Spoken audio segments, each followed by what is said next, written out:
اور جب امن ملا تو تجارت بدلی، مکہ جو کبھی بھوک کا شکار تھا اب عرب کا تجارتی مرکز، ٹریڈ ہب بن گیا۔ یمن کا مال بھی یہاں، شام کا مال بھی یہاں، مکہ مرکز بن گیا۔ قریش کی فضیلت کا ذکر حدیث میں بھی ملتا ہے۔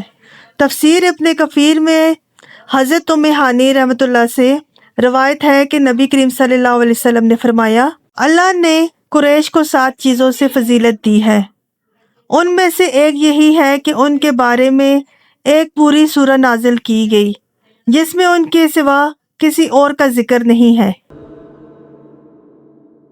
لإلاف قریش۔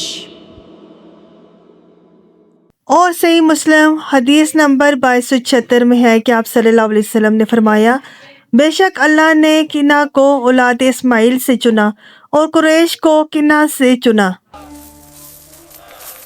ہمیں عزت ملی، دولت ملی، اب عبادت کرنی ہے۔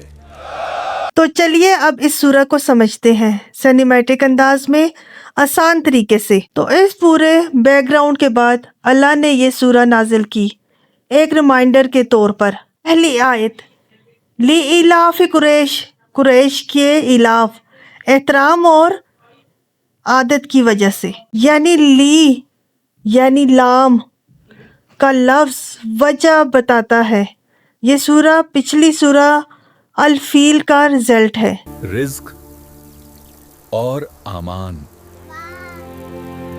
سب اس رب کا ہے۔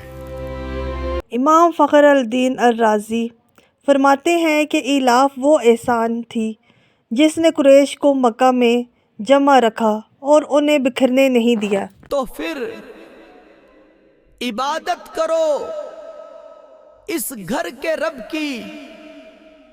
دوسری آیت، لِإِلَافِ رِحْلَةِ الشِّتَاءِ وَالصَّيْفِ، یعنی انہوں نے سردیوں اور گرمیوں کے سفروں کی عادت اور حفاظت فرمائی۔ یہاں اللہ انہیں ان کی اکانومی یاد کروا رہا ہے، وہ 2 سفر جو ان کی زندگی تھے جو اب اللہ کے فضل سے بالکل محفوظ تھے۔ تیسری آیت، فَلْيَعْبُدُوا رَبَّ هَٰذَا الْبَيْتِ، تو انہوں نے چنا کہ اس گھر کعبہ کے رب کی عبادت کریں۔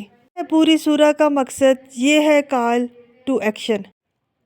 اللہ نے پہلے 2 احسانات گنوائے، ایلاف عزت رسپیکٹ اور رحلۃ الشتاء محفوظ اکانومی، اور پھر کہا فَلْيَعْبُدُوا تو پھر عبادت کرو۔